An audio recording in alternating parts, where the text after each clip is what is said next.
Hi everyone, welcome to the August 21st edition of the TimeformUS Forecast. I'm David Aragona, and I'll be joined very shortly by my co-host Craig Milkowski.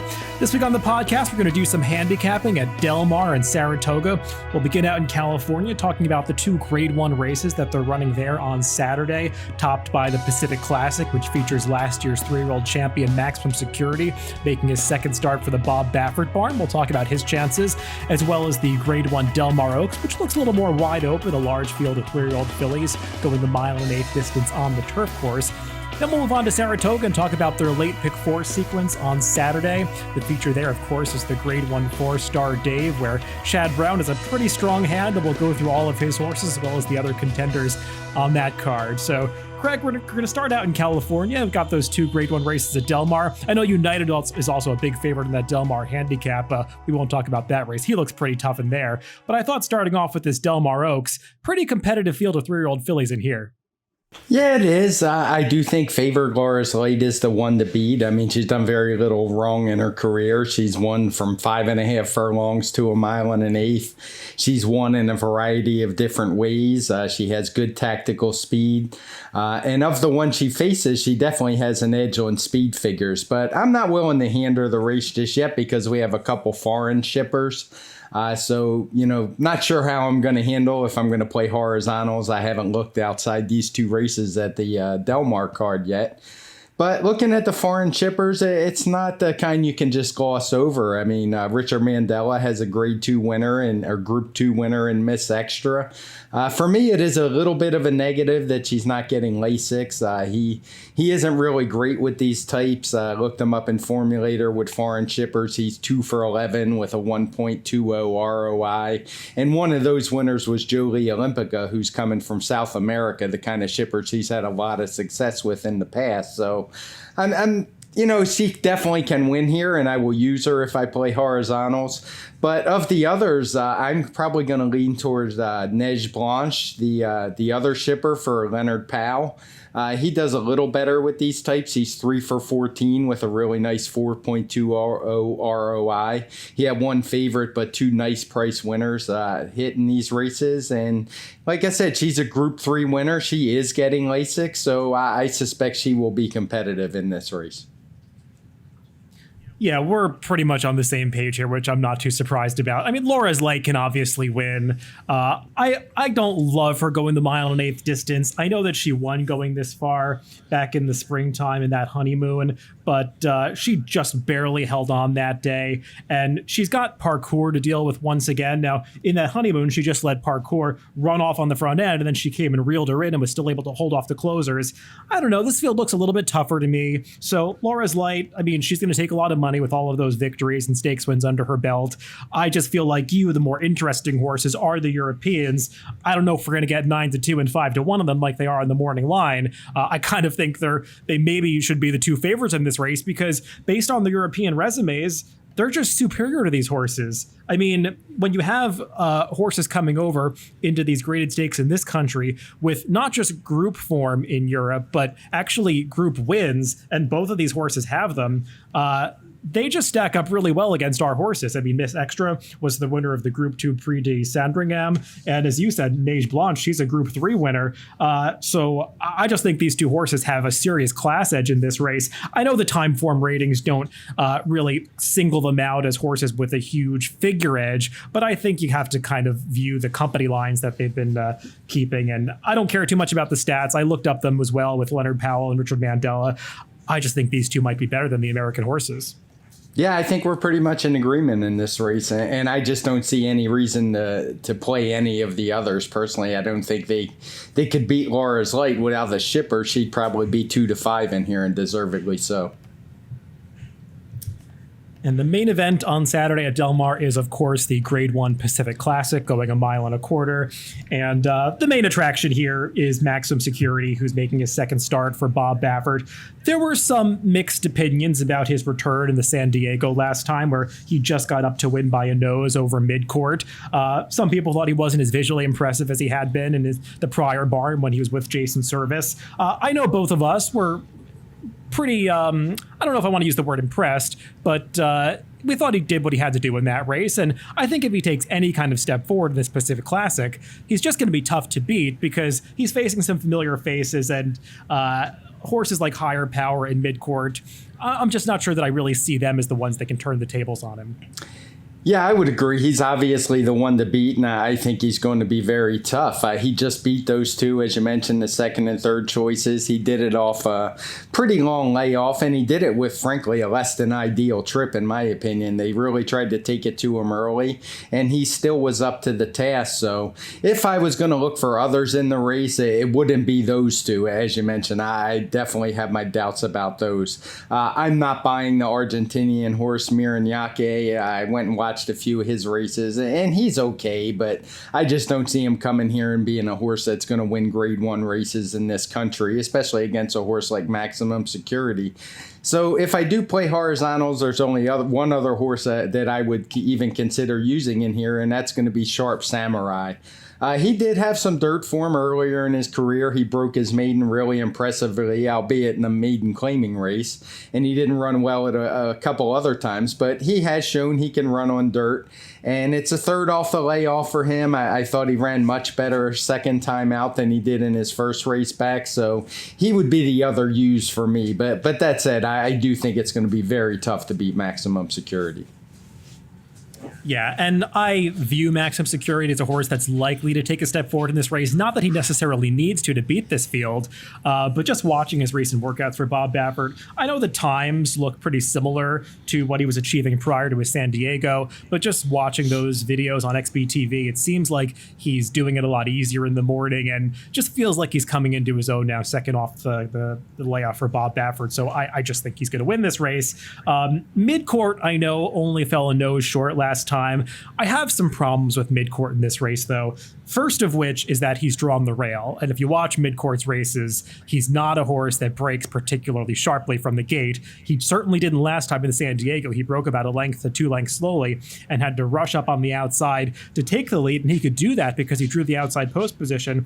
I just feel like if he does his usual act and breaks slowly from the rail, that's going to be really problematic for him with a horse like Higher Power, who has tactical speed drawn right outside of him. And also, I just don't see Midcourt as being best going the mile and a quarter distance. So I didn't see him as being the one that would turn the tables, despite the fact that he came so close to Maximum Security last time. Higher Power obviously is better at this distance, and I probably would use him as the main backup because I couldn't quite make those other two American horses that you were mentioning, or the one that you mentioned, Sharp Samurai. I looked up his dirt races as well, and I think there's a case to be made for him. I just couldn't quite latch on to him as an alternative.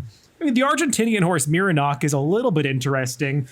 He probably isn't this good. I will say I did go back and watch some of his races, and this horse has run pretty well. He obviously has no problem with distance. He probably should have won that premier race in South America, the Carlos Pellegrini two-back, when he really got held up in traffic at the top of that long stretch and was coming best of all in a race where nobody else was really closing. That was, of course, a turf race, but this horse has ability. He's probably not this good. I'll just be interested to see what we get from him and if he shows up at all against the top American dirt horses. But for me, it's all about Maximum Security. Let's move on to Saratoga, where we're going to talk about, of course, that Grade 1's Fourstardave, but we'll go through this entire pick 4 sequence, beginning with the 7th race on the card. It's an allowance race, nometers of 1, going a mile on the turf for the 3-year-olds. And we've got a couple of horses drawn towards the middle of the field coming out of the same race behind Don Juan Kitten on July 25th. And the one that figures to go favorite is the number 7 Lonesome Fugitive. That was an odd race where a horse just ran off in the early going and the whole field was basically way out of contention. And Don Juan Kitten got the jump on everybody to go after that runoff leader. And the rest of the horses just were playing catch up in the stretch and couldn't get to that winner. Lonesome Fugitive, he did run on well to be second. I just wonder if this horse is going to be a bit of an underlay. Yeah, I'm not sure. This is a race, to be honest, if I was playing horizontals, if I'm playing vertical betting or just playing the race in isolation, I'm probably going to skip it because I don't have any real strong opinions in here. If I do play a pick 4, and it's just going to depend on when scratches come out and how chalky it looks, because I just have a feeling this one's going to turn out pretty chalky, but I would lean on Lonesome Fugitive pretty heavy. I think he's probably the best horse in here. I don't like Kingmeister, a horse that he beat last time. If he couldn't beat him last time, given those odd circumstances that you mentioned, where he kind of got the jump on him. I don't think he can beat him today. If I were going to use a couple others, I'd probably go with Assiduously and Turn of Events. Both are going to be ahead of the favorite early on, and they do have races that can win here. Outside of that, the only other horse I don't really care for is Turn of Events entry Make Doubly Blessed. I'm hoping that one scratches and that if the other one goes, he would offer some value. But if it went the other way around, then Doubly Blessed ran and Turn of Events scratched, I would be totally against, because I just don't see him having races that could be competitive in here. Yeah, Lonesome Fugitive is way the horse to beat, don't get me wrong. My one issue with him is that he's a horse who has shown a tendency to lug in a stretch of his races. He did it very badly in his debut. He was better about it when he broke his maiden in his second start, and he was impressive that day. I'm not sure if the yielding turf course helped him, but he did close into a slow pace. Last time out, he again showed that tendency where Jose Ortiz had him on the rail coming around the far turn and was trying to ask him at the top of the stretch, but it's almost like he was reluctant to go around Kingmeister, who was also on the rail right in front of him. And once he finally got him to the outside of Kingmeister, he actually had some trouble putting that horse away for second. It's not like he came home really any faster than the winner, Don Juan Kitten, who, I mean, I know that he got the jump on these horses, but he still had to run pretty fast to do it. And that's typically a tough spot to be in, to make the first run after a horse that has a long lead. So I just was expecting more from Lonesome Fugitive in that race. He can win here just at a very short price. I wasn't thrilled with him. I wanted to look at some other horses. Like you, I think of the maker horses, Turn of Events is the more appealing. He actually ran really well in that maiden claiming race last time, and horses have come back to validate that speed figure, which is higher than what you usually see in a maiden claiming race of that level. So I think he's interesting. Also, I should note, Mike Maker entered him in a starter allowance race a few days ago. That was a much easier spot, and he actually scratched him out of that race to run here instead. So I think that's a vote of confidence. The one other horse that interests me, who I'll make my top pick, and I would use in conjunction with the other favorites in this race in a pick four sequence, is the number 2, Plot the Dots. This horse made his turf debut last time in the Jersey Derby, and I'm not going to pretend that Vanzi is among the top 3-year-old turf horses out there, but Vanzi's a decent horse. He finished behind Gufo and Decorated Invader in some prior starts at Belmont and Delaware. And Vanzi got a perfect trip in that race, sneaking up the rail, saving ground on the turn to get the job done. He won impressively, but I thought Plot the Dots sort of got the opposite trip. He was sort of squeezed back at the start, had to move up in the early stages to get into that stalking position. Then Antonio Gallardo sent him 4 wide around the far turn to try to make a run in a race where I said the winner rode the rail. So I thought he was a little bit against just the race flow that day. And he really is bred to be a turf horse. His dam was strictly a turf runner. He's by Uncle Mo. I do think he might ultimately want to go a little bit farther than a mile, but I still think he has some upside. So he feels like the one horse that might get a little lost in this race. Yeah, I've got no problem with Plot the Dots. I thought Vanzi ran very well in that race at Monmouth. I did want to mention, it was an interesting point you brought up about Lonesome Fugitive and lugging in. And looking at our pace figures, it seems like he lugged in when the pace was a bit hot. So maybe it's a thing where he gets tired and he has to work a little bit more early, that he just can't finish it off. Because like you said, in that race where he won and it was a very slow pace, he had no such issues. Yeah, and I also should mention, Chad Brown is obviously putting the blinkers on him, and Chad Brown's not the kind of trader to make a switch like that unless it's really necessitated by the horse's performances, so obviously he sees it too. The 8th race on this card, the second leg of this pick 4 sequence, is a 1 1/8 optional claiming 62,500 non-winners of 2 other than allowance race for the older horses. Todd Pletcher's got an entry in here, though the one that figures to attract the most support of those two is the number 1 Blewett. I think you have to consider him the horse to beat based on his dirt efforts 2 and 3 back when he won impressively at Gulfstream, going the 2-turn mile and a 16th, and then 2 back, the commentator, when he finished behind Funny Guy, who just seems like the best New York bred, at least among the older horses out there right now. And also Mr. Buff was second in that race, and Blewett actually got the lead away from Mr. Buff there, was game to hold on for 4th. He can get the distance. He just looks like the horse to beat, but he will have to deal with some other speed to his outside.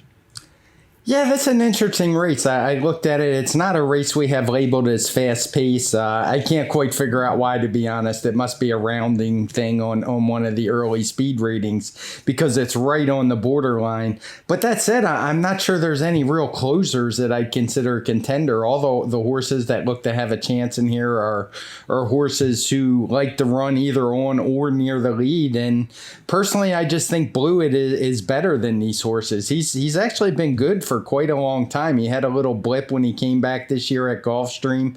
His first two races are really the worst two races of his career. But other than that, he's just been a pretty good horse all along, and I think he's really tough to beat. And he's one of the main reasons I may not be very interested in actually playing the pick four, because I don't really have a whole lot of logical alternatives to him. I don't love second choice Growth Engine at all. He's never really run fast enough to beat a horse like Blewett. He got shipped down to Monmouth for Chad Brown, which to me is always a little bit of a negative, particularly when it's not a stakes race. Just looking for an easier spot. Seafoam is a horse who ran a decent figure last time and won 13, but he did it while clear on the lead the whole way. He set a very moderate pace. The race hasn't come back all that strong looking through the chart, so I just find Blewett to be very, very tough in this spot. I mean, like you said, if you look at his last race in the Commentator where he was beat 2 lengths, the 3 horses who finished in front of him would all probably be 1-5 in this field. So for me, he's just going to be very tough to beat, and I didn't really have any great ideas to try to do it. Yeah, we see this one pretty similarly. I don't like to pick favorites, especially not favored entries, because you're likely to get an even further underlaid price.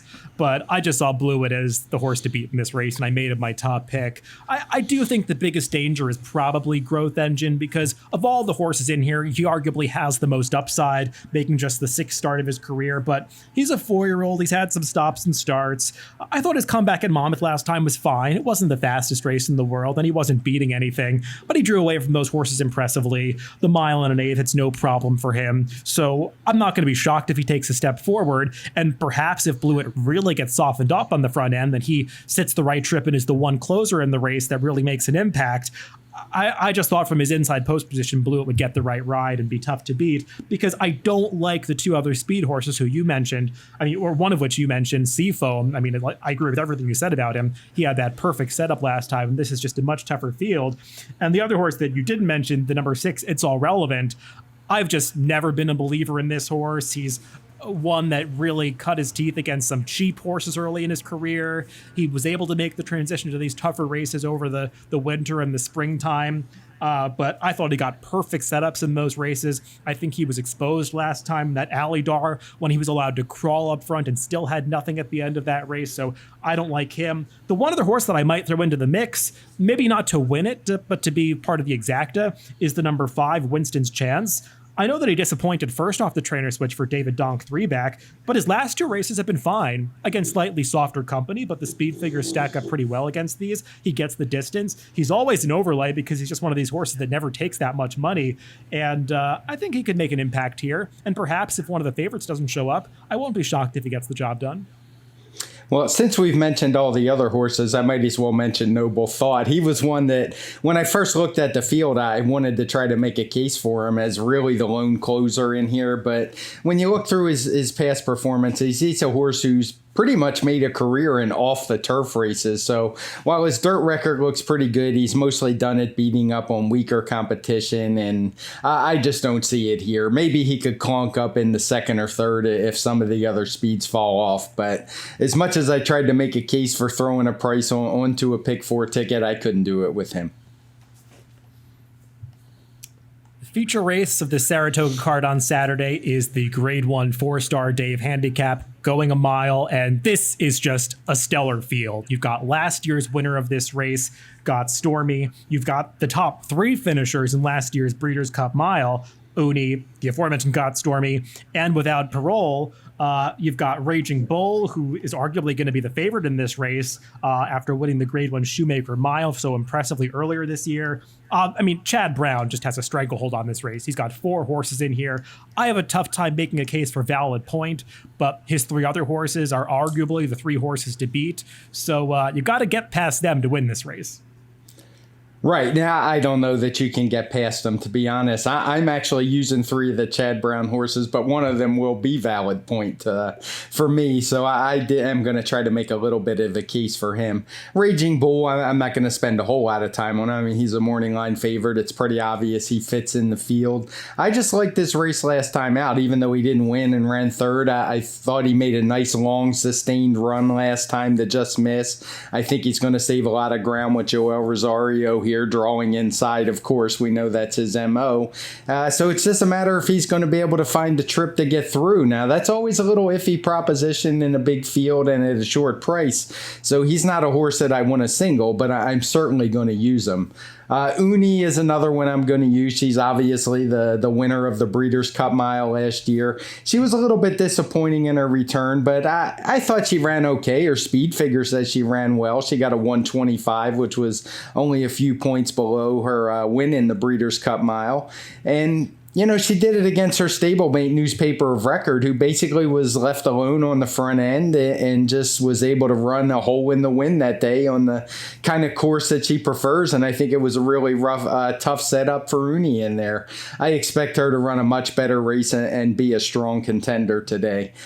Without Parole is the one I'm not such a big fan of out of the Chad Brown horses, just because I went and watched that replay a couple times, and he just never seems to quite get the job done. I didn't see any real excuse he had last time out at Keeneland in that Maker's Mark Mile.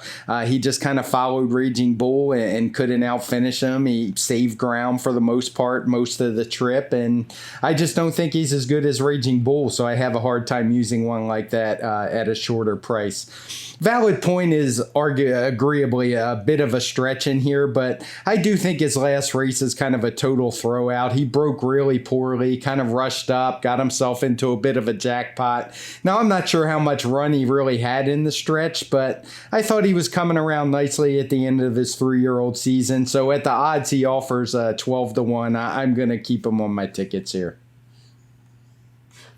Yeah, just to quickly run through those Chad Brown horses who you mentioned, I'm personally not a fan of Valid Point, but among the 3 favorites, I had a slightly different take on Raging Bull and Without Parole come out of those 2 common races, the Shoemaker and the Maker's Mile. I know Raging Bull finished ahead of Without Parole both times. I thought that circumstances, though, had a lot to do with those results, because obviously in the Shoemaker, Raging Bull got the perfect trip that you want in a race where they're moving fast up front, and Joel Rosario just looped the field, never had his momentum broken, and went on to an easy victory. Whereas Without Parole, who also got pace to close into, Irad Ortiz tried to pick his way through inside, ended up getting in a ton of traffic, got through way too late. I'm not saying that Without Parole necessarily would have beaten Raging Bull if he had an outside run, but it would have been close. It's hard to know. And then last time out in the Maker's Mark, I'm not sure why Without Parole was behind Raging Bull early, because based on their prior races, you would think Without Parole has more tactical speed than Raging Bull. And even Chad Brown in his post-race quotes expressed some surprise about that. And all things considered, I thought Without Parole did more running in the stretch than Raging Bull did. Raging Bull got there, and I thought he hung pretty badly in the late stages. He didn't put forth the kind of closing effort that we've seen from him in some prior races. So if Without Parole's a bigger price, I slightly prefer him, though it's very close. It's just a matter of value between those two.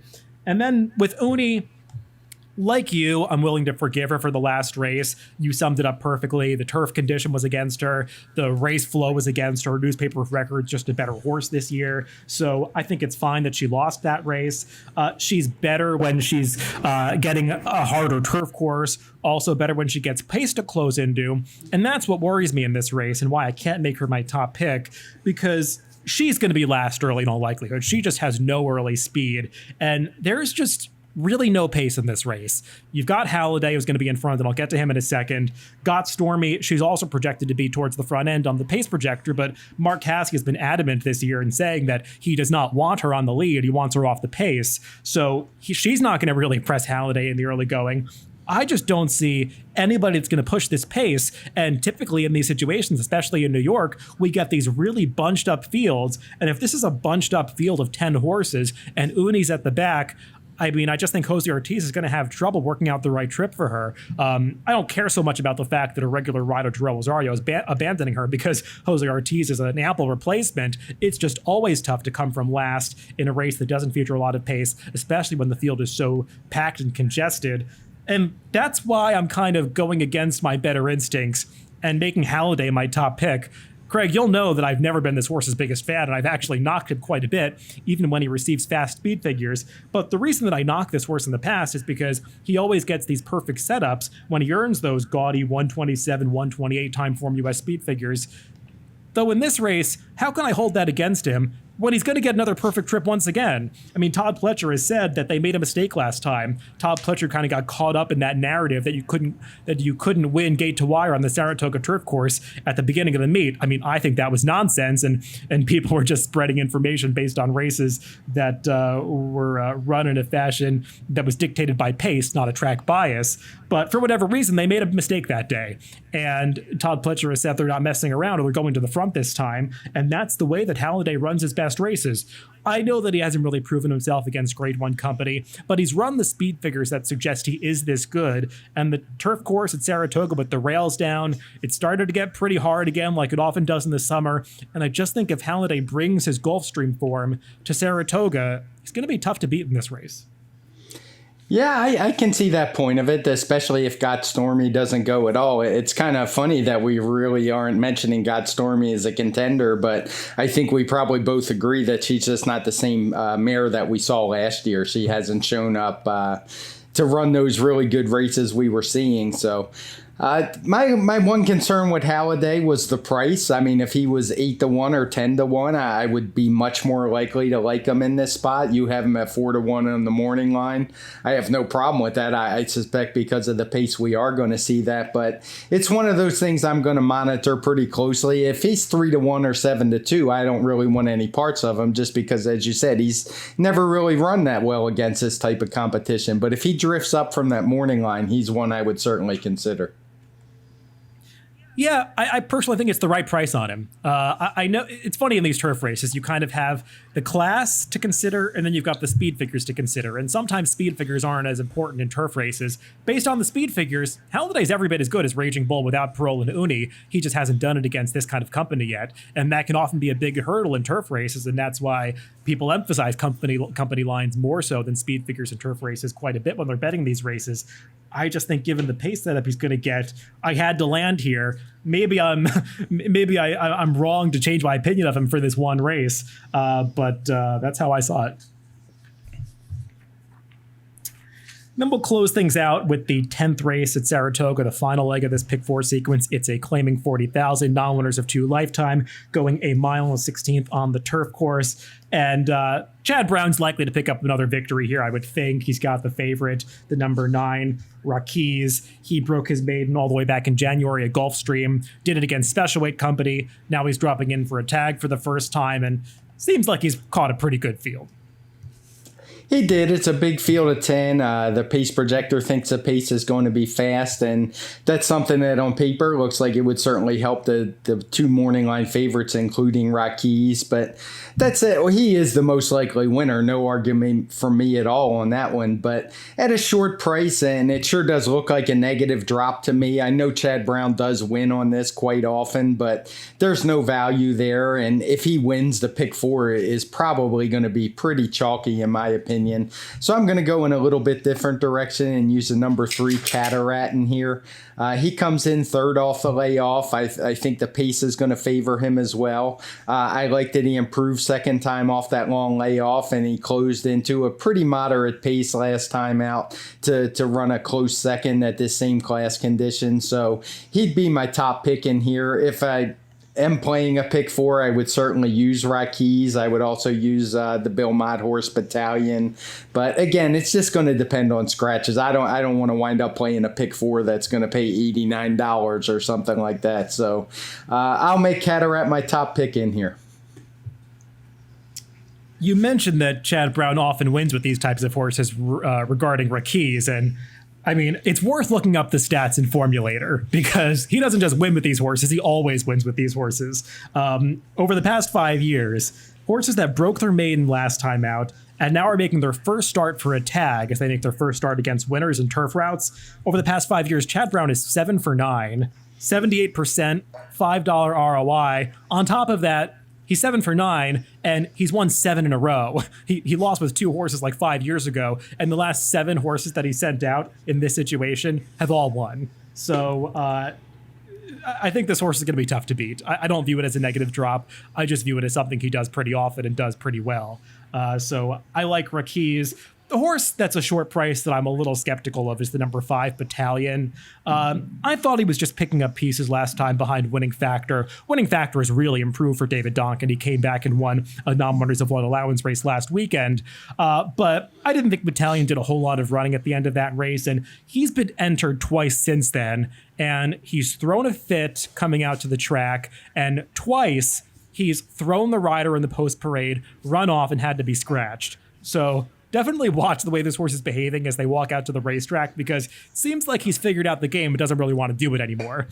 So I'm a little skeptical of him. And you made a good point about Cataract, but I would counter that argument for Cataract and say, if you like him for closing into a moderate pace last time, shouldn't you also be interested in the number 2 Kid Chocolate at a much bigger price?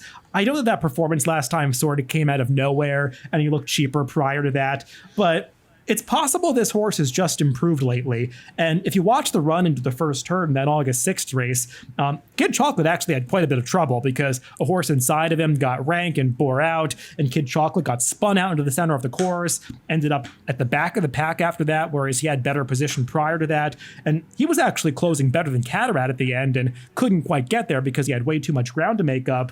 I don't know where that came from, but based on that performance, he's a player in here and he's going to be a big price. Yeah, he is. I have no problem with using him. I probably had my Manny Franco turf blinkers on. With that said, I mentioned last week I'm not a fan of his on turf, but I should note he did win a race on turf this week that I remember off the top of my head. And he's also won on this horse before. So if I was going to give him a shot, it could be on a horse like this at a big price. That's really good news. Very, very good observation about Battalion. I did not know that. Oftentimes I'll just have it playing in the background, but I'm only really paying attention as they start going to the gate. So good information on him. Unfortunately, that won't really help us in the pick 4 if he's acting well going to the gate this time. But maybe it could help in those vertical bets. Yeah, and just to kind of sum things up for this pick 4 sequence, I would lean probably on Rakiz in the last race. I think he's a very likely winner, and just use that long shot that I mentioned as a backup, as well as maybe a couple others as backups, because I want most of my play to go through Rakiz. Kind of feel the same way about Blewett in the 8th race. I think he's a horse that you can lean on a little bit at a short price. And then I would spread a little bit more in both that first leg, the 7th race, where I like a long shot, but I use the favorites as well, and the Fourstardave, where I like Halliday, but I'm certainly not going to let Chad Brown knock me out. Yeah, I think we're pretty similar. I'm going to spread a little more in the last race and probably be a little bit tighter in the 7th race. But Blewett's probably going to have to win for me to hit this, unless some other stuff happens where, I get a B or C in that race and all A's in the other. So again, I'm going to wait for scratches. This isn't a sequence that I'm in love with, but sometimes that can change after the changes come out. Good stuff. Well, Craig, it was good to talk about these races with you this week. I know you gave out an excellent long shot pick last week. I'm not sure we have one of those coming this weekend because the races just don't really set up that way. But we'll see how it plays out. Hopefully we gave out some good ideas, and we'll be interested to talk about these races, I'm sure, after their run when we do the TimeformUS Pacecast next Tuesday. Remember, you can always listen to us on DeerF.com, Spotify, iTunes, YouTube, and SoundCloud. Wherever you get your podcast, just make sure to subscribe to the Daily Racing Form channel. Thanks for listening this week, and we'll be back with the TimeformUS Pacecast on Tuesday.